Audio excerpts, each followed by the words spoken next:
ini kakak doang di ini grup ini kakak doang di grup ini ada tahu Erwin Puroma kok. Ini Erwin, ban ko salam di muka ini Erwin. Bisa dapat dari jalan ini habis ini Erwin ini. Saya pakai uang nasabah, aku pakai depo, lebor dia hilang. Ini Erwin di mana Erwin? Erwin tolong Erwin.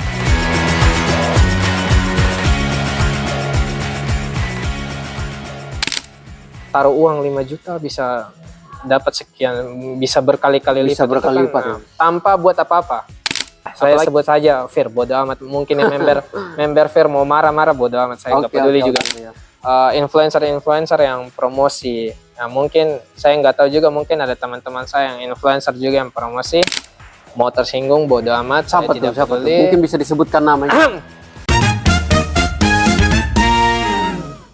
Oke, selamat malam untuk pemirsa semua dan selamat malam untuk teman-teman politik gagasan dan terkhususnya untuk di YouTube Polgas TV.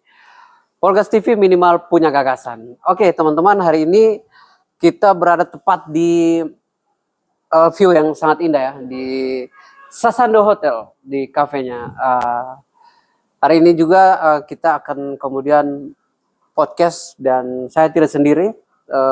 Saya Ren Bonlae, konten kreator, fokus di isu sosial politik, dan juga hari ini kita akan membedah satu fenomena yang hari ini menjadi satu fenomena yang cukup marak di NTT dan cukup meresahkan. Dan saya tidak sendiri, tentu di sini ada barengan dengan Kakak Dimas. Selamat sore Kakak Dimas. Sore, lama san ketemu. Oh iya, lama san ketemu. Bagaimana Kak Dimas sekarang sibuk-sibuk apa ini? Untuk kalau yang sibuk terakhir urus ini yang lagi viral kemarin, yang teman-teman bisa lihat di IG, bisa lihat di TikTok, lagi urus itu. Tapi sekarang fokus lagi ngurus portal data di sistem saya, Flobamora City, untuk bantu UMKM dan perusahaan, sekolah, dan event, dan lain-lain. Oke, jadi teman-teman Polgas TV, tentu ini Kakak Dimas, beliau salah satu programmer juga ya di NTT dan juga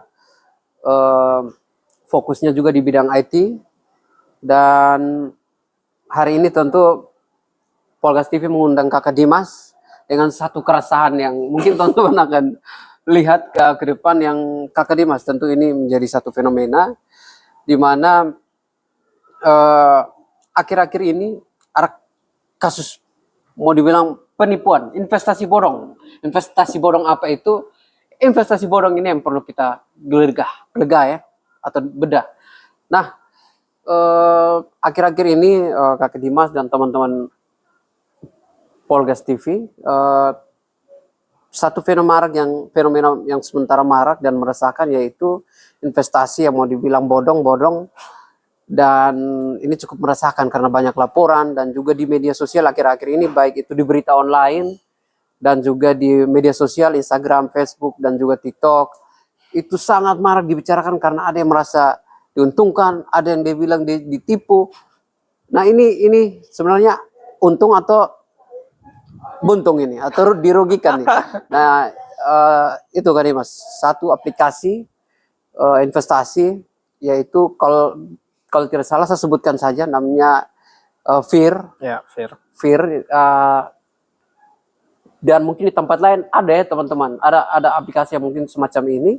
Dan aplikasi ini dia kemudian seperti investasi, jadi orang mendaftar sebagai anggota atau member, kemudian memberikan deposit ya begitu, ya. Deposit, kemudian diiming-iming untuk kemudian uang itu berlipat ganda. Betul kok, berlipat ganda teman-teman, atau mungkin ada yang sudah mendapatkan kelipat gandaan itu, mungkin bisa berikanlah kepada kita juga separuh lah. Nah, Kak Dimas, fenomena Fir, atau mau dibilang saat ini dugaan kita adalah investasi bodong. Mungkin Kak Dimas bisa menggambarkan sedikit mengenai fenomena investasi bodong yang hari ini sementara marak di NTT. Oke, sebelumnya saya disclaimer dulu ya. Saya ini kan basicnya orang IT, basicnya programmer. Kita bahas tentang investasi bodong. Ini kita bahas yang sesuai yang kita paham dan yang pernah kita alami dengan masalah yang kita lihat di sekitarnya. Siap. Jadi kita nggak terlalu ngomong tentang finansial atau lebih jauh, tapi maraknya investasi ini. Kalau kita bedah sedikit investasi ini, mungkin saya lihat kenapa masyarakat NTT itu gampang sekali kebawa dengan investasi yang kita embel-embel itu bodong. Investasi bodong ini di NTT ini yang saya coba riset itu udah berulang kali masuk di NTT, dan cara masuknya juga sama, fenomenanya sama juga, dan korbannya bergelimpangan banyak.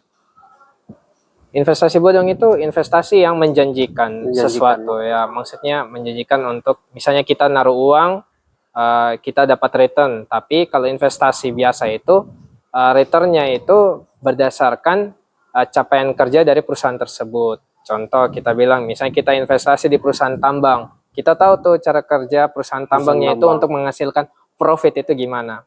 Nah, ini investasi yang sedang viral ini kan kita nggak tahu investasinya ini bergerak di bidang apa, operasinya gimana, kantornya di mana, siapa yang melakukan itu. Itu saya bilang bukan investasi, ini jelas-jelas penipuan. Tapi kita sebut saja investasi bodong. Karena masyarakat ini tergiur ya. Dan menaruh uang mereka yang katanya mereka itu berinvestasi, padahal sebenarnya bukan. Mereka berinvestasi. Mereka kalau yang sekarang yang lagi viral itu mereka kan membeli paket tuh, ada paket level 1 sampai level sekian. Mereka mendapatkan profit sehari berapa dan setahunnya itu berapa. Padahal kalau kita bedah itu investasi itu nggak pernah ada angka pasti untuk dapat returnnya. Ya ini kita bisa bilang nggak ada kecuali obligasi, obligasi, deposito di bank, surat utang negara, SUN. Itu ada return yang pasti, tapi itu biasanya itu 5-6% per tahun. Per tahunnya, bukan per hari. Betul. Nah, ini kan kalau yang kejadian sekarang itu masa paketnya misalnya contoh paket 5 juta kita anggap dapat penghasilan sehari paket 5 juta ini kita investasikan atau kita deposit masuk dengan 5 juta. Iya, masuk dengan 5 juta. Lalu di bawahnya itu ada penghasilan seharinya berapa, bla bla bla, penghasilan setahun berapa. Ini kita lihat, wah ini bukan, maksudnya kok bisa menjanjikan sesuatu yang pasti. Kan investasi atau bisnis itu kan relatif ya, maksudnya bisa nguntung di saat tertentu, bisa rugi di saat tertentu. Kecuali ya saya bilang tadi, obligasi surat utang negara yang udah dijamin. Contoh surat utang negara. Itu surat utang negara itu kan dijamin oleh negara. Jadi mau gimana pun negara akan membayar, tapi dengan returnnya itu sekitar 5-6% setahun. Sama juga dengan deposito bank. Tapi ini kan yang berlaku sekarang di investasi bodong ini kan udah melebihi beberapa kali, mungkin saya bilang ratusan kali lipat dari return yang kita dapat dari surat utang negara atau obligasi. Betul. Jadi ya mungkin karena masyarakat NTT lihatnya, wih, taruh uang 5 juta bisa dapat sekian, bisa berkali-kali lipat, ya. Tanpa buat apa-apa. Apalagi bayangkan ini yang investasi yang saya sebut saja fair, bodo amat. Mungkin yang member fair mau marah-marah, bodo amat, saya nggak peduli juga. Disuruh foto sampah. Oh, foto sampah ya? Ya, foto sampah itu jadi daily testnya mereka ya, maksudnya tugas harian lah gitu. Saya lucu, maksudnya investasi kok dikasih tugas harian gitu. Kan kita kalau ingin investasi, kita yang pemodal itu, kita kan naruh uang. Sudah, kita ngawasin gimana perusahaannya berjalan. Kok ini saya naruh uang, saya disuruh kerja lagi untuk foto sampah. Lalu, foto sampahnya ini kan, saya yang orang IT, teknologi ini kan bingung. Ini foto sampah dengan dalih membawa apa ya, keberlanjutan bla bla bla. Nanti kita lanjut bahas yang itu, tapi itu kan lucu karena foto sampah tapi bisa menghasilkan uang. Secara logika aja itu kan nggak masuk akal. Tidak masuk akal, betul. Gimana caranya dapat uang hanya dari foto sampah? Maksudnya secara teknisnya itu foto sampahnya itu mau diapain kita kan nggak tahu. Itu kalau ditanya member fair itu juga nggak tahu itu. Foto sampahnya itu mau diapain juga pasti nggak tahu. Karena mereka hanya disuruh foto aja gitu. Mungkin setelah difoto sampai langsung berpindah ke tempat yang paling aman mungkin. Ada Mungkin. TPU tersendiri mungkin, Tapi- TPU digital. Tapi pakai teknologi apa gitu? Masa Oh, kita iya. foto, kalau misalnya foto sampah, langsung sampahnya kekirim ke sana, wah, saya juga mau, saya foto orang punya uang di depan itu langsung pindah ke rumah saya atau rekening saya. Saya juga mau begitu kan.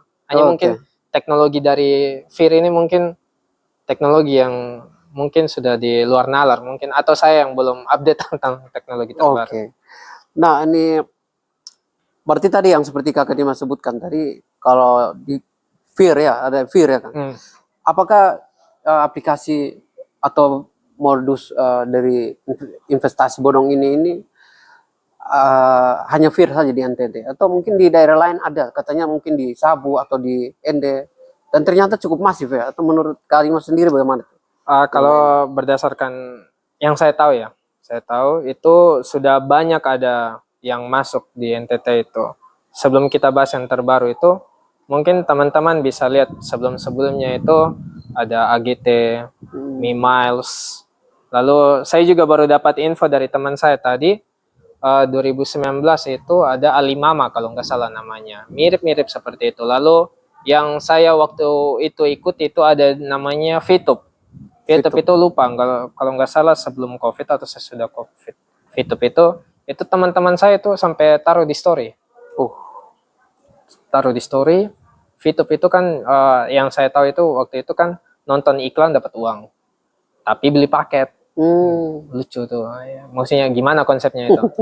Beli paket. Nah, itu udah scam juga itu. Udah berhenti juga maksudnya itu. Dan yang terbaru lagi yang ini yang lagi viral itu Fir, lalu di Sabu kemarin itu saya dapat info dari teman saya bulan Agustus itu kalau nggak salah itu ada Riset Car itu mirip Fir tapi dengan mereka bawa tema itu kendaraan hijau atau apa lupa, intinya tentang penyewaan kendaraan lah gitu. Dan saya lupa ini mungkin teman-teman bisa kalau saya salah mungkin teman-teman bisa bantu. Di Ende itu katanya ada juga yang mirip ini, tapi saya lupa namanya apa. Tapi yang saya tahu yang lagi heboh untuk tahun ini itu Riset Car di Sabu sama Fir yang di Kupang. Tapi setelah saya Fir ini juga jalan di Bengkulu. Di Sumatera ternyata itu. Selain di NTT juga di luar. Nah, kalau kita bawa ke Indonesia itu sebenarnya banyak yang mirip begitu. Tapi kalau kita bawa yang NTT yang berjalan di daerah lain, yang lagi viral ini yang Fir ini, saya juga cari beritanya itu di Bengkulu juga udah viral itu. Oh gitu. Berarti secara tidak langsung ada dua aplikasi nih ya, yang kalau di Kota Kupang ini sudah scam nih, sudah berhenti. Ya, Fir kalau nih. saya bilang Kalau udah scam. di Sabu Sudah. itu Agustus juga sudah scam. kemarin, Oh ya. Agustus. Berarti Korbannya dia banyak. lebih cepat dari yang Fir ini. Maksudnya Karena mungkin mulai lebih duluan kalau Riset Car bisa. Oke. Nah, Kak Dimas, ini mungkin jadi keresahan bersama. Sebenarnya apa yang dimaksud dengan aplikasi scam? Jadi sebenarnya ini juga jadi edukasi bagi kita supaya kalau kita tahu gejala case scam ya kita bisa deteksi dengan dini untuk mencegah. Tapi menjadi pertanyaan, aplikasi yang bisa merujuk ke scam atau scam itu sebenarnya apa tuh?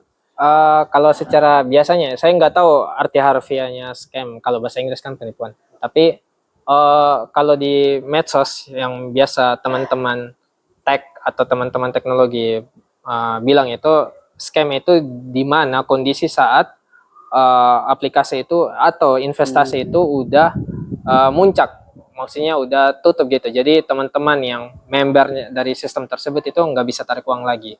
Jadi udah berhenti. Jadi uangnya udah ditarik. Jadi di saat berhenti itu yang kita sebut dengan scam. Ya, tapi kan investasi bodong itu nggak melulu harus aplikasi.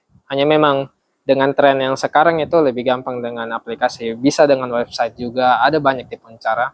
Tapi yang kemarin yang berjalan itu ya Riset Car itu juga aplikasi, Fir ini juga aplikasi. Oke. Berarti scam itu kalau misalnya kita ambil case yang Fir ini, teman-teman ini kan mengisi saldo lah istilahnya atau deposit. Masuk dengan deposit dengan uang tertentu, kemudian uang itu kemudian mengendap atau istilahnya dititipkan lah. Kemudian setelah dititipkan banyak orang yang masuk. Setelah uangnya itu sudah terkumpul, seolah-olah aplikasinya scam berhenti, maka uangnya itu juga tidak bisa ditarik ya berarti. Ya. Oh, Jadi FIR ini sama dengan yang riset car itu kan namanya investasi bodong ini biasanya pakai skema Ponzi. Ponzi, Ya, oke. skema Ponzi, skema piramid. Piramid. Ya, jadi yang di atas nanti yang pertama itu nanti diajak lagi member-member yang di bawah. Nah, perputaran uangnya itu dari member yang baru itu yang nanti dibayarkan untuk member yang lama. Member. Itu Jadi- yang sorry, itu yang disebut dengan skema Ponzi. Jadi Ya, aplikasi FIR atau mungkin website FIR atau yang ada di Sabu Riset tadi Riset Car, berarti secara tidak langsung mereka menggunakan skema Ponzi, Ponzi ya. Skema Ponzi yang tadi seperti Karimas jabarkan tadi mungkin bisa memberikan sedikit pencerahan kepada kita. Sebenarnya sistem kerja Ponzi itu seperti apa? mungkin nanti teman-teman juga bisa bantu, tapi saya mungkin Skema Ponzi yang Ya, di FIR atau di jabarkan Sabu ini. beberapa ini. Ponzi itu kan kalau sejarahnya itu kan Ponzi itu nama orang tuh Oh, di oke. Amerika. Kalau nggak salah ya, mungkin bisa bantu saya untuk revisi itu kalau saya salah. Ponzi itu nama orang di Amerika. Jadi sistem ini berjalan awalnya itu di Amerika dengan ini penipuan investasi. Jadi orang titip uang katanya dikelola untuk bisa kasih return kembali ke yang pemberi modal gitu. Nah, untuk skema Ponzi di NTT yang dijalankan di Riset Car dengan FIR itu kan mereka itu masuk dengan membawa suatu tema gitu. Contoh, FIR itu datang dengan tema pengelolaan sampah tuh, pengelolaan sampah. Padahal sebenarnya nggak ada gitu. Kan kalau kita mau kelola sampah ini kan contoh, mungkin teman-teman lihat di IG atau TikTok atau apa, yang kelola sampah nih setahu saya ini dua aja, pemulung dengan bank sampah. mungkin ada teman-teman bisa tambahkan itu ya Pandawara sama Owen kan kalau nggak salah konten kreator yang lagi itu. Mungkin mereka aja yang peduli dengan sampah.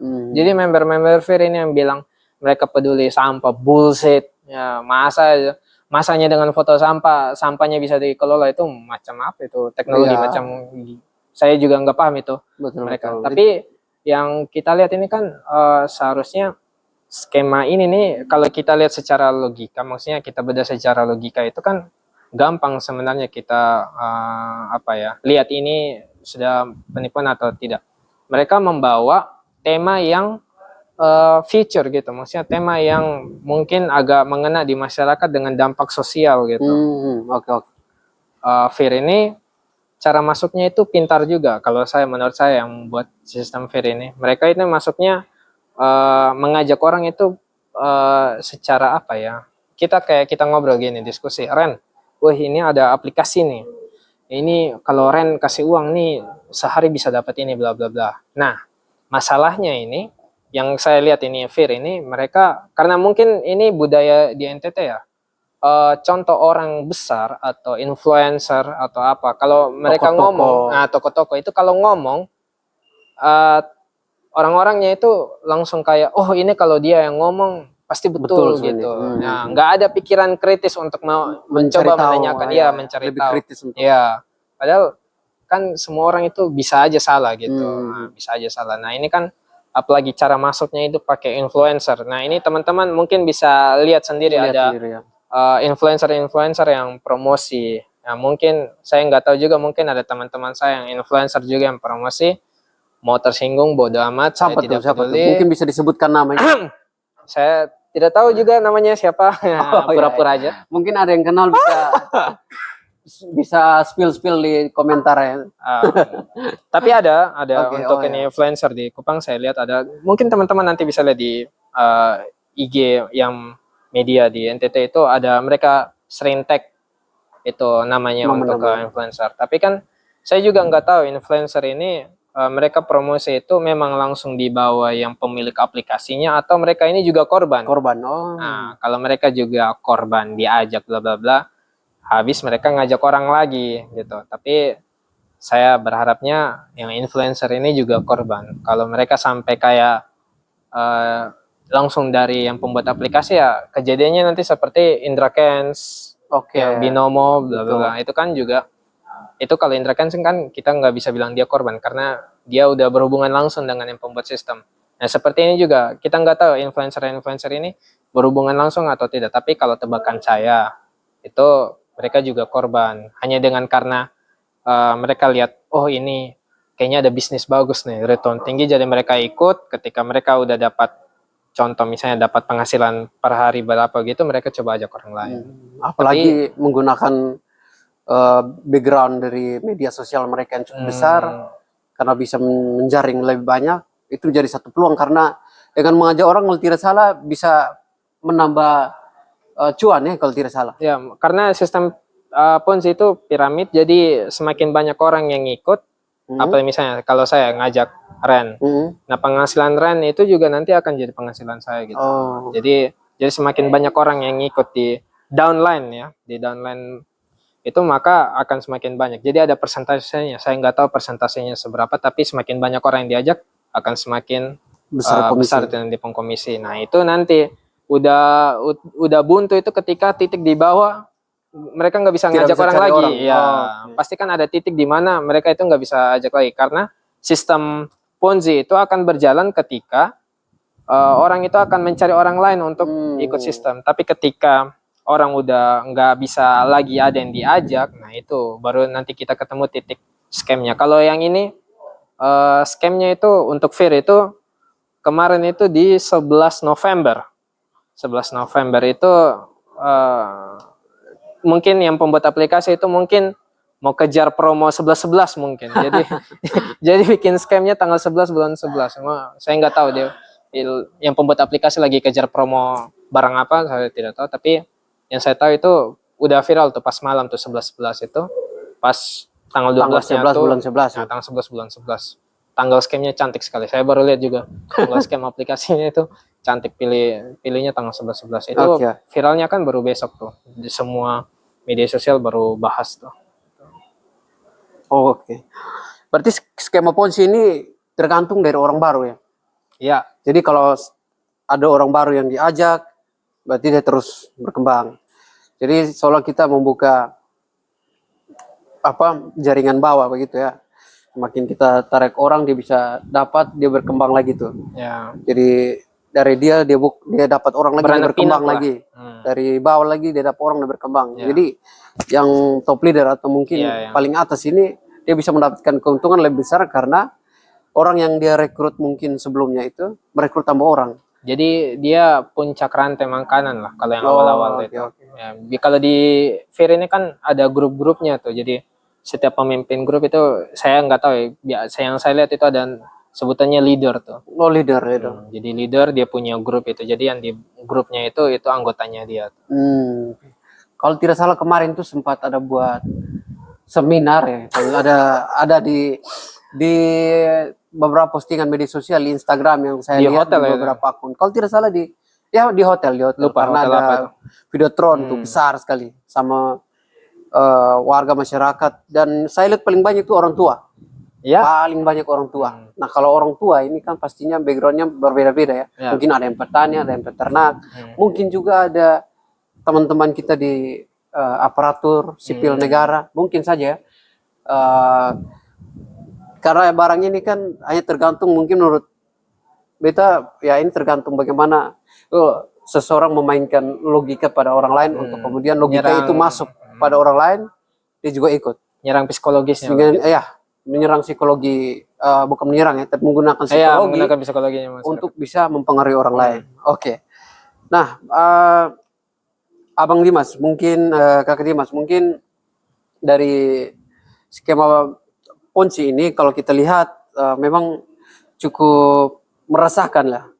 Nah, kalau tidak salah kemarin tuh Kakak Dimas mungkin ada teman-teman itu sudah memprediksi kapan.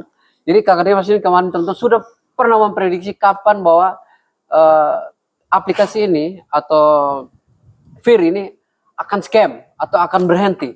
Jadi mereka kemarin itu sudah sempat memprediksi.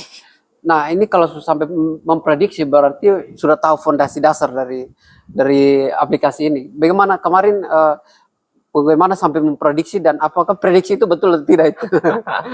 Oke, silakan. Saya dan teman saya itu ada teman saya di rumah, teman tongkrongan. Siap. Kita sempat bahas Fir ini. Tebakan saya dan teman saya itu sebelum Natal. Sebelum Natal itu kemungkinan itu udah scam. Tahu-taunya 1 bulan lebih cepat. Kalau sebelum Natal berarti di Desember. Ya, ini tebakan saya itu sekitar pertengahan Desember lah itu udah scam. Tapi ini udah scam duluan di bulan November. Karena kalau saya yang Bahaya juga kalau di Desember scamnya pas Natal. pas Natalnya itu kalau saya yang buat aplikasi Banyak orang mau tarik. Nah, Kan itu. Natal kan kebutuhan Natal ini kan pasti banyak tuh kakak. Ada yang mau beli kue, mau beli ini, beli Nah, baju itu kalau baru. saya yang buat aplikasi, saya pasti targetnya, misalnya kalau saya memang yang buat aplikasi, saya targetnya pasti sebelum Natal itu momen kayaknya cuan yang paling besar untuk pembuat aplikasi ya. Kalau saya, Tapi ini lebih sedu ya. ya ini lebih sedu. Jadi seharusnya bersyukur. Seharusnya bersyukur ya. Karena kalau tidak, kalau pas ini biasanya kan uang THR itu kan jatuh pas sebelum Natal itu kan betul. lebih bahaya lagi. Uang THR dipakai untuk jadi kalau misalnya jatuh pas sebelum Natal berarti toko-toko kue apa sepi, gak ada pembeli karena uangnya udah terlanjur ke deposit di Fir. ya. Oke. Berarti memang prediksinya Lebih cepat lebih sebulan. cepat sebulan ya. Oke.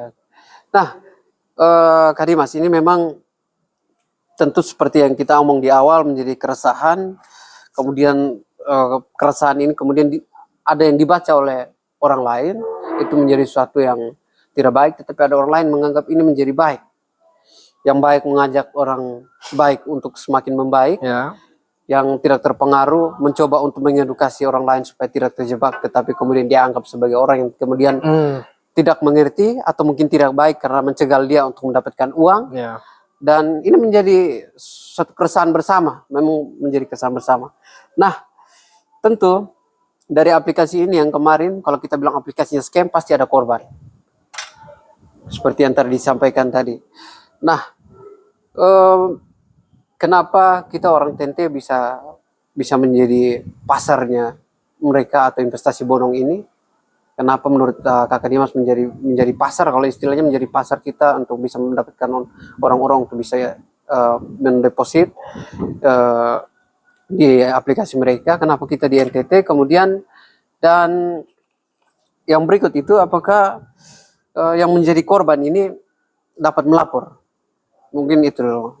Oke, mungkin kita mulai dulu dari kenapa masyarakat NTT itu gampang sekali ya. Betul. Gampang sekali. Kalau ini kita bedah dari sisi edukasi. Untuk korban seperti ini itu nggak peduli mereka mau SMA, sarjana, mau magister, mau dokter, profesor itu bisa kena. Betul. Nah, itu yang saya heran juga, kenapa sekelas orang yang berpendidikan itu bisa kena juga. Padahal mereka itu yang kan dilatih untuk berpikir kritis. Tapi kenapa mereka yang malah lebih sering kena? Jadi masalahnya itu bukan masalah tingkat pendidikan ya. Untuk teman-teman ketua itu, karena banyak sekali korban yang gelar pendidikan tingginya itu tinggi. Tapi ini masalah edukasi tentang finansial. Saya bukan orang ekonomi, tapi saya sudah sering bukan yang mengurus ya, tapi sudah sering ketemu dengan orang-orang seperti ini. Kebetulan ada teman-teman saya juga yang pernah jadi korban ini, makanya saya coba pelajari. Karena kenapa masyarakat NTT itu gampang? Karena nggak ada edukasi finansial. Apa itu investasi? Gimana cara menabung atau gimana cara menumbuhkan uang mereka itu? Dan itu edukasi untuk investasi ini yang jarang ada di NTT. Jadi pengertian investasi aja masyarakat NTT itu kadang masih bingung. Ini baru definisi investasi. Belum kita ngomongin saham, kripto dan lain-lain. Ya. Investasi itu kan kita menumbuhkan uang kita titip uang kita untuk dikembangkan lah gitu. Kalau untuk investasinya itu pada sebuah perusahaan. Iya. Nah, ini kan masyarakat NTT itu karena kurang teredukasi untuk edukasi finansial ya, saya bilangnya. Literasi keuangannya itu kurang. Jadi ketika mereka dengar ada investasi yang bisa menghasilkan return dengan modal sekian, bisa dapat berkali-kali lipat, tanpa pikir banyak lagi mereka langsung alin gitu. Jadi langsung uangnya mereka ditaruh itu tanpa cari tahu dulu. Sebenarnya kan kanal-kanal untuk investasi ini sudah banyak. Nah, kita sebut saja deposito di bank, habis saham, habis surat utang negara, apalagi kripto, Bitcoin, Ethereum, dan lain-lain. Itu kan kanal untuk investasinya banyak. Tapi mungkin informasi ini, edukasi ini nggak sampai ke masyarakat-masyarakat itu. Saya nggak bilang ini salahnya sekolah atau salahnya kampus. Ini mungkin salah kita semua ya, gitu. Soalnya Kita juga orang teteh ya. nah ini, jadi Oke. kita sambil mengingatkan aja teman-teman bahwa investasi itu harus kita cari tahu dulu. Jadi kita diajak orang investasi, kita harus cari tahu dulu perusahaannya ini bergerak di bidang apa, perusahaannya ini yang pemiliknya siapa, yang jalankan siapa, bla bla bla. Dan itu edukasinya itu harus apa ya, harus kena di semua masyarakat biar nggak terulang lagi. Yang kedua, mindset cepat kayanya ini nih, ini yang Oke. Siapa sih yang semua kalah nih, yang semua kaya nih siapa? Pasti semua mau kaya nih. Oke. saya sempat ada yang komen di story saya, kita berdebat lah Story di Instagram. Story saya itu member Fear lah, saya tebaknya itu pasti member Fear. Mereka itu bilang bahwa kok ini hanya foto sampah, saya kotong bisa dapat uang, ini kotong saya bikin apa-apa loh. Ini menurut saya mindset yang keliru, karena kita kan kalau mau dapat sesuatu itu kan harus ada sesuatu yang kita buat dulu, entah mau kerja atau menitipkan modal atau bla bla bla. Ketika kita sudah kerja atau menitipkan modal, ya kita juga harus tahu juga produk yang kita kembangkan ini apa.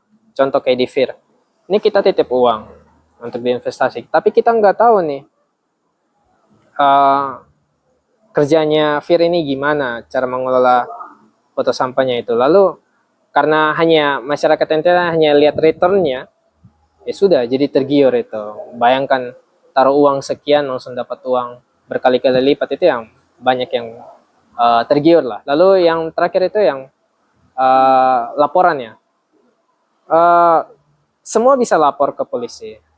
Saya lupa undang-undang nomor berapa, tapi semua korban itu bisa melapor ke polisi bahwa mereka itu korban dari sistem tersebut. Entah dia udah dapat uang atau belum dari sistem tersebut, mereka bisa lapor. Dan itu udah, kalau di Jakarta atau di Jawa itu udah ada yang melapor tentang kejadian itu. Walaupun yang melapor ini udah juga dapat uang dari sistem tersebut.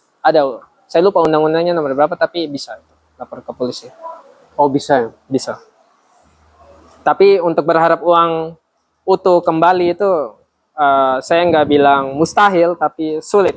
Sulit. Nah, karena kalau saya membuat sistemnya, itu uang saya sudah transfer ke rekening di luar semua itu. Oke. Tapi ini harapan juga ya untuk mungkin teman-teman saudara yang sudah terlanjut untuk channel untuk pelaporan masih tersedia, silakan melapor. Tetapi untuk jaminannya itu tidak ada yang bisa menjamin ya. Kalau untuk channel laporannya ada di OJK kalau nggak salah, ada Satgas anti investasi penipuan atau apalah itu, ada di OJK itu bisa. Kalau tidak salah tidak ada yang bisa menjamin. Kalau uang kembalinya nggak ada yang bisa. Oke. Kalau Fir sendiri menurut Kak Dimas terdaftar tidak di OJK? Nggak terdaftar. Saya sudah sering naik di sudah upload di story saya di IG atau WA itu, saya chat di OJK juga. Oke. Saya chat dan hasilnya itu saya tampilkan langsung ke story saya. Dan untuk member Fear itu kan mungkin kalau lihat story saya itu kan mungkin kayak kepanasan karena saya kasihkan fakta gitu. Maksudnya udah di OJK udah nggak terdaftar, lalu cari di Kemenkumham itu, maksudnya perusahaannya itu nggak ada, kantornya nggak ada. Itu kan sebenarnya hal yang gampang ya, sudah OJK ini ada IG-nya loh, tinggal di chat aja apakah aplikasi Fear ini terdaftar atau tidak. kalau nggak percaya teman-teman silakan cek. Tapi saya sudah coba, itu tidak terdaftar. Ya memang nggak akan mungkin terdaftar barang seperti itu. Kalau terdaftar ini pasti ada apa ya? Ya nomor pendaftarannya mungkin Ya kan atau kalau mau bikin perusahaan itu kan harus dari Kemenkumham dulu, itu kan ada izin perusahaannya ini. Sedangkan izin perusahaannya aja nggak ada gitu. betul betul. Gimana mau dapat pengawasan OJK? Iya betul. Karena memang OJK ini kan salah satu lembaga yang kita bisa percaya untuk dia bisa menjamin bahwa tempat-tempat atau unit usaha ini yang memang bisa dipercaya untuk mengelola keuangannya. Dan kalaupun dia mengelola uang tapi tidak terdaftar di OJK, ya patut kita pertanyakan ya. Ya mungkin salah satu yang tidak terdaftar di OJK ini mungkin kelompok arisan ya. Ya banyak gitu. Kelompok arisan ya, tapi kan ini kita keluarga mungkin ada arisan keluarga. Jadi ya Skopnya masih kekeluargaan lah kekeluargaan. gitu. Jadi kalau misalkan semua arisan keluarga ini didaftarkan ke OJK juga Pusing. OJK juga pusing. Harus bikin yayasan atau PT bla bla bla untuk Ya, sampel. betul betul. Nah, ini memang menarik nih kalau tidak terdaftar di OJK nih, Kak Dimas. Nah, tentu Fir ini sudah menjadi keresahan bersama. Lantas bagaimana cara kita sebagai masyarakat NTT untuk bisa terhindar dari aplikasi-aplikasi seperti ini atau aplikasi yang berpotensi scam? Kalau menurut saya mungkin teman-teman lebih kritis dulu untuk tahu investasi ini bergerak di bidang apa. Kita dari SD itu diajarkan 5W1H untuk mencari isi atau mencari informasi tentang suatu topik lah. Nah, terapkan itu 5W1H dalam cari tahu tentang investasi tersebut. Apa itu perusahaannya bergerak di bidang apa, siapa menjalankan, di mana, kapan perusahaannya berdiri, bagaimana, dan lain-lain. Lebih kritis saja lihat, misalnya contoh, diajak, oh ini ada aplikasi Fir nih, ini bisa kelola sampahnya dengan foto sampah, tapi kamu beli paket bla bla bla. Nah, kita yang sebagai, apalagi saya yang programmer itu untuk logika kritisnya itu lumayan. Saya pasti akan tanya dulu, ini perusahaannya ini siapa yang jalankan? Contoh lah, kita nggak sebut sampai yang level bawah, direkturnya siapa aja, atau brand ambassador lah, apa bla bla bla.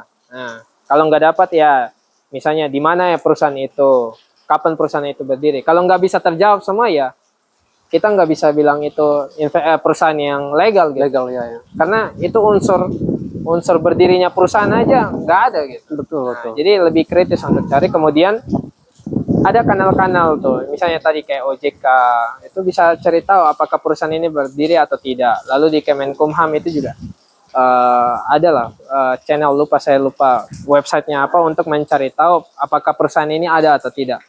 Lalu di Fir ini kan mainnya aplikasi ya, pakai aplikasi. Tapi ya setelah saya riset itu, sebelumnya itu namanya Gear Cycle, lalu kemudian ganti jadi Gear, lalu kemudian jadi Fir. Oke. Jadi sebelum teman-teman bisa cari, dia ada websitenya itu Gear Cycle sama Greecycle. Saya lupa domainnya apa, tapi nama websitenya itu. Jadi mereka ini mencoba menduplikat. Ada satu juga perusahaan, kalau nggak salah namanya Green Cycle atau apa ya, tapi dipelesetkan oleh Fir itu jadi Gear Cycle. Jadi memang ada perusahaan Green Cycle yang bergerak untuk pengelolaan sampah ini. Saya lupa dia perusahaan dari mana. Jadi ketika kita cari websitenya itu, websitenya Fir ini nempel juga dengan perusahaan yang asli gitu. Berdekatan kalau pas Iya, pencarian Google. Jadi kalau kita cari hasil pencarian Google-nya itu dekat. Jadi orang pikir oh ini ini. Jadi sama-sama hijau nih. Peduli lingkungan ini memang betul ini sudah. Mereka pintar juga. Jadi mereka cari yang mirip-mirip. Itu juga berlaku. Ini mungkin teman-teman ada yang pernah alumni ada sejenis Fir dulu tahun 2023 kalau nggak salah namanya Enel Tenaga Hijau atau apalah. Itu yang saya lihat itu websitenya betul-betul sistemnya itu sama persis dengan Fir. Hanya beda tema aja. Yang Enel itu tentang pembangkit. Enel itu tentang pembangkit, Fir ini tentang sampah. Sama persis. Aplikasinya, sistemnya itu, websitenya itu sama persis, hanya beda temanya aja gitu. Sama juga Enel itu kalau nggak salah ini perusahaan yang legal juga, tapi diplesetkan nama website sama nama sistemnya itu. Dan ada korban NL itu sempat komentar di TikTok atau IG teman-teman lah yang sempat bahas itu bilang ini yang alumni NL ini ketawa-ketawa saya lihat ini korban Fir nih. Jadi sebenarnya sudah ada Alumni korban maksudnya. alumni korban sebelumnya. Hanya mungkin yang Fir ini mungkin orang baru yang kena lagi. Tapi saya lihat yang tahun 2021-2022 yang sebelum-sebelumnya tuh aplikasi yang mereka udah kena, Fir mereka kena lagi. Kena lagi. Ya, sudah jatuh, ketimpa tangga, boncos pula. Jadi mana mau dekat Natal lagi. Kasihan juga. Jadi ya gimana lagi? Mau nyalakan siapa juga nggak bisa karena contoh nih, ini kan transfer ini kan dengan kesadaran diri sendiri. Betul betul. Nggak ada yang memaksa kamu untuk transfer gitu. Transfer dengan dengan kesadaran diri sendiri. Nggak, ini rekeningnya nggak dihack loh. Ini transfer dengan kesadaran sendiri. Beda kalau rekeningnya dihack. Mungkin lapor polisi, polisi bisa usut karena itu betul-betul dirampas uangnya. Nah ini kan kita transfer dengan kesadaran sendiri, lalu kita juga dapat uang dari sistem tersebut. Jadi saya juga bingung. Yang lapor polisi ini kalau misalnya bilang dia korban, ya uang yang kamu dapat juga itu kan gimana gitu. Kamu juga dapat uang dari sistem tersebut. Jadi ya kembalikan lagi, entah mau lapor polisi atau tidak ya terserah. Kembalikan ke teman-teman lagi. Betul betul. Berarti ya memang ini harus menjadi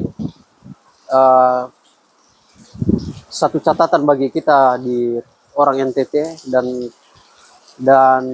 ternyata Fir atau sejenis investasi bodong ini bukan barang baru. Sudah beberapa catatan ada model sistem yang sama yang sudah menjerat korban dan mungkin korban itu yang menjadi korban berikut dari model jenis sistem ini. Ini mungkin catatan kalau misalnya kita mau belajar investasi itu investasi jangan yang buat kita tiap hari kayak deg-degan gitu.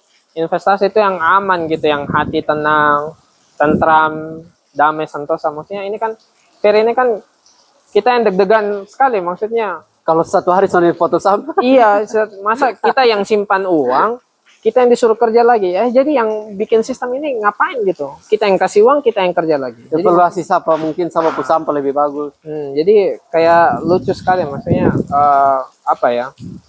Cari investasi itu maksudnya yang biar hati kita kan sebenarnya tenang untuk investasi itu.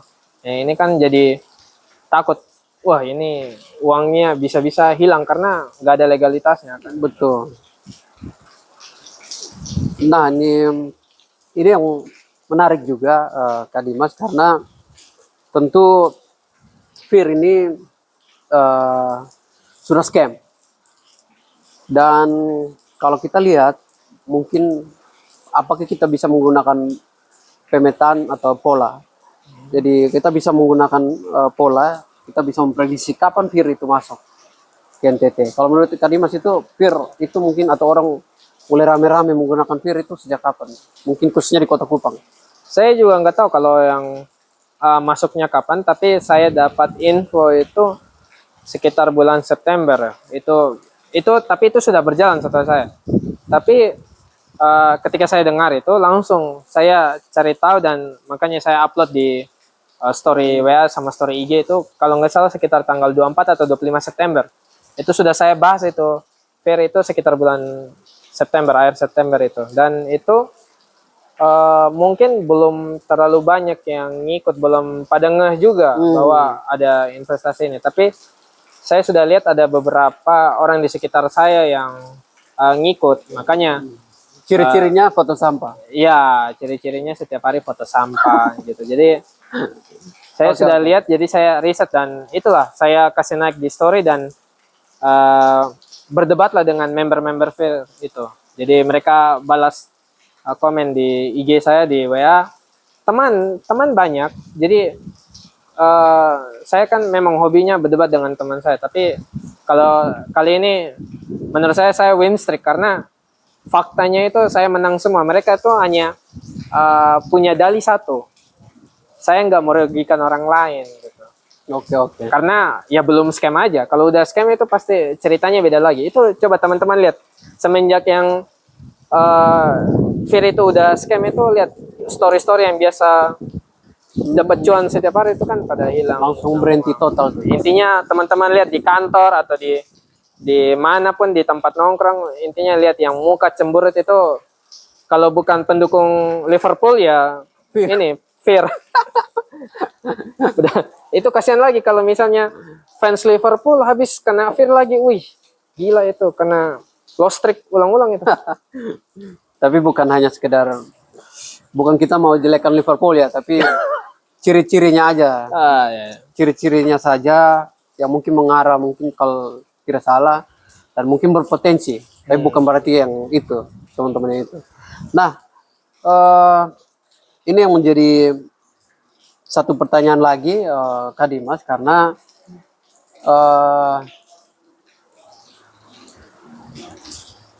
berarti scamnya itu di tadi ya tanggal 11 bulan 11 atau istilahnya tadi apa?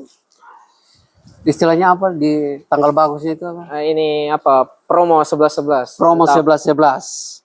Promo 11-11. Jadi kalau kita lihat dengan skema yang ada, kurang lebih Fir ini bekerja atau terjadi di masyarakat itu kurang lebih misalkan 2 bulan.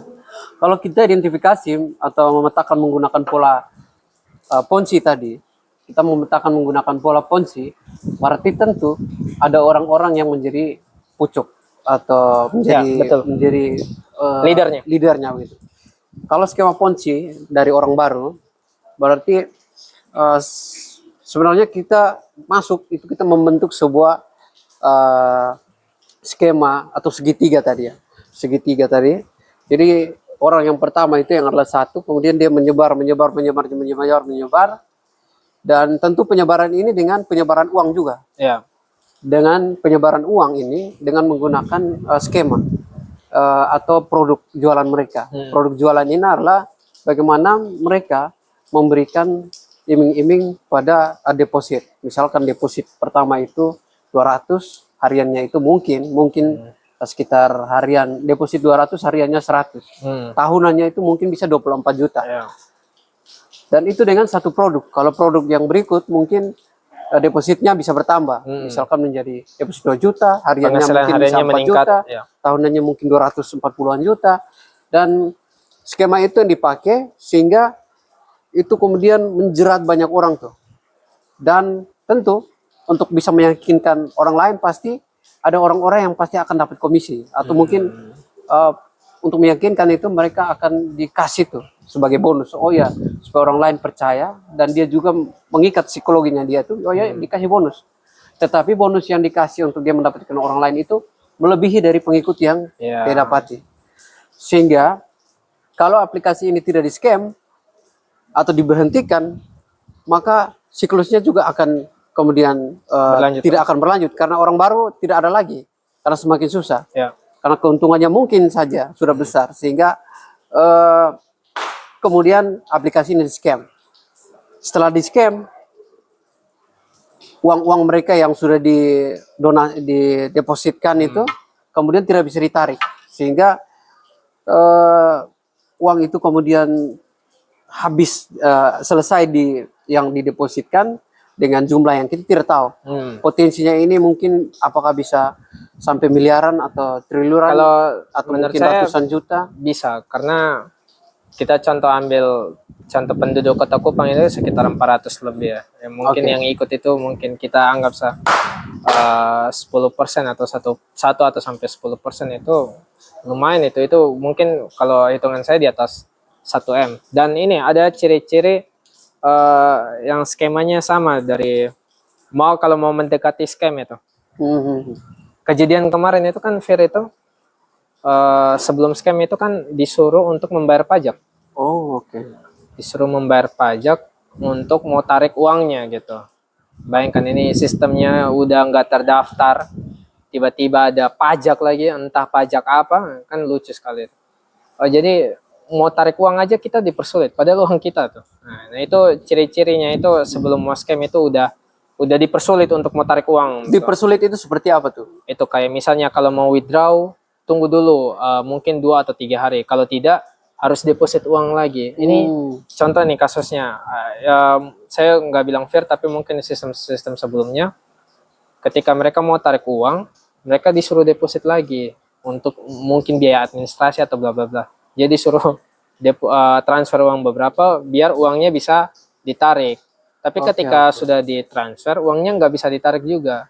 Nah itu nanti diulur sampai nggak dikasih uangnya gitu. Dan yang kejadian di Fir itu seperti itu. Disuruh sebelum scam itu disuruh katanya bayar pajak sekian biar uangnya bisa ditarik. Itu ciri-ciri sebelum mau scam itu yang biasanya begitu, dipersulit untuk mau narik uangnya gitu. Oke. Tapi mungkin ada tambahan sedikit. Bagaimana kita bisa saya bilang mencegahnya gitu. Kalau kita lihat, ini saya yang orang IT, kita lihat aja perusahaannya ini, cari search di Google aja gitu. Search di Google perusahaannya. Misalnya nih saya bilang, kalau perusahaan itu minimal ada web profilnya. Oke. Jadi kita bisa tahu tuh perusahaannya bergerak di bidang apa. Nah, web profil ini bisa searching di Google. Iya, bisa searching, atau tidak ada media sosialnya lah. Oke. Ada media sosialnya untuk kita cari tahu tentang perusahaan ini bergerak atau tidak. Nah, kalau kita cari Fir ini kan medsosnya ini tidak ada. Tidak ada.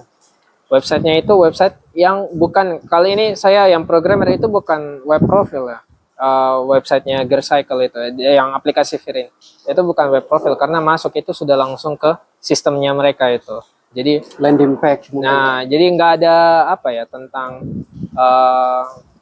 profil perusahaannya itu, dari perusahaannya ini bergerak di bidang apa bla bla bla, di websitenya itu nggak ada gitu. Ya itu mungkin salah satu cara untuk cari tahu perusahaan ini betul atau tidak. Tapi kalau menurut saya, kalau logika main, lihat pengembalian return lebih tinggi dari ini, biasanya patokan aja. Patokan kalau sudah lebih tinggi dari bunga deposit atau obligasi Sun yang 5-6% setahun, harus dicek, dicari tahu. Karena yang dijamin negara ini 5-6% itu udah dijamin oleh lembaga resmi. Itu hanya berani 5-6% loh. Ini yang nggak dijamin ini bisa berani lebih tinggi. Itu kan ya harus dicek keasliannya gitu.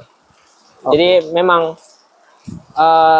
untuk masyarakat NTT lebih sering riset lah gitu, cari tahu lah. Ada yang ganjal sedikit, cari tahu gitu. Google, ChatGPT, Gemini, masih banyak lagi yang bisa dicari tahu. Itu di WA juga ada Meta AI gitu, pergunakan lah gitu untuk cari tahu. Hanya mungkin kalau orang yang sudah terima uang dari sistem tersebut, lihat itu kan telinganya panas atau gitu, jadi agak susah dikasih tahu juga.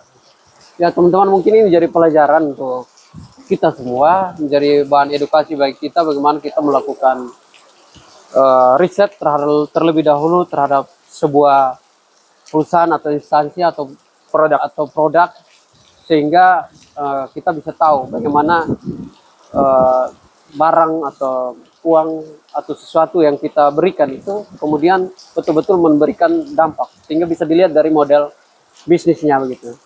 Nah, mungkin terakhir Karimas, saya lihat Karimas ini cukup mengetahui betul tentang ini pola scam. Peluang tidak kalau Karimas ini bikin produk-produk scam berikutnya dengan model Fir yang begini? Kayak kalau saya orang programmer ya, kalau niat jahat aja, sebenarnya bikin itu bisa, tapi kan nggak etis saya, maksudnya uang haram menurut saya itu. Ambil uang orang gitu. Tapi kalau orang programmer, mungkin saya dan teman-teman saya bikin seperti Fir bisa aja. Dan menurut saya mudah, apalagi masuk ke NTT itu ya, saya bilang nggak perlu orang pintar untuk bikin investasi bodong di NTT itu. Cukup influence dengan rasa kepercayaan dan ya banting modal ke influencer lah. Cukup seperti itu aja biar orang percaya. Thank you. Ya, mungkin sebagai closing saja karena ini mungkin cuaca dan terakhir mungkin harapan dari Abang Dimas mungkin untuk masyarakat, pemerintah mungkin Harapan saya semoga teman-teman nggak ada yang kena lagi seperti ini, supaya nggak kejadian uang masyarakat NTT itu kayak nguap gitu, hilang seketika untuk itu. Dan saya juga mengajak teman-teman yang biasa, saya nggak tahu ini di kampus atau sekolah atau apa ya, biasa mungkin orang yang bikin seminar itu mungkin dengan adanya ini mungkin bisa diarahkan nih seminar tentang literasi keuangan atau seminar tentang apa ya, tentang investasi. Jangan ini yang saya lihat ini seminar ini motivasi aja toh. Maksudnya motivasi nggak ada prakteknya gitu. Maksudnya ini loh ada contoh kasus nih yang saya sebut ini mungkin extraordinary karena dia hampir sama dengan judi online yang bikin uang masyarakat itu nguap gitu lah, hilang lah gitu. Jadi mungkin pemerintah juga bisa lebih apa ya, maksudnya turun untuk mengedukasi aja, karena ini saya lihat ini untuk kasus Fir ini pemerintah nggak ada yang turun gitu. Maksudnya belum ada instansi apapun yang turun, ini baru media sosial di NTT aja yang turun untuk membahas Fir. Oke. Betul sekali, Kak Dimas. Mungkin dari cerita-cerita ini, dari pengalaman ini, sebenarnya kita bukan mau berbicara bahwa kita paling mengerti dan kita paling tahu tentang literasi digital, teman-teman. Tapi sebenarnya ini menjadi keresahan bersama. Bagaimana kita juga mau saling share, saling berbagi tentang potensi-potensi investasi bodong dan bagaimana masyarakat juga supaya tidak terjebak lagi dalam situasi yang seperti ini. Sehingga ini menjadi catatan kita bersama, menjadi keresahan kita bersama yang ke depan kita tidak ulangi-ulangi, sehingga kita menjadi masyarakat yang cerdas secara digital dan juga kritis secara rasional. Dan ini juga harapan untuk pemerintah, sehingga pemerintah bisa hadir di waktu yang tepat. Saya kira mungkin itu saja. Ini member Fir udah bukan. Bukan. Saya pikir ini member Fir lagi. Itu saja, Kak Dimas, thank you untuk hari ini, dan mungkin kita akan lanjut ke kerjasama kolaborasi yang lain. Boleh. Dan juga untuk teman-teman politik gagasan yang ingin bergabung silahkan, dan yang mau komen-komen, yang mau bertanya silahkan juga di kolom komentar. Dan terakhir, jangan lupa ikuti kami di Instagram kami Politik Gagasan, YouTube Polgas TV, dan juga TikTok kami Politik Gagasan atau Polgas TV. Dan Politik Gagasan minimal punya gagasan. Thank you, Abang Dimas juga. Terima kasih untuk hari ini. Diskusi banyak.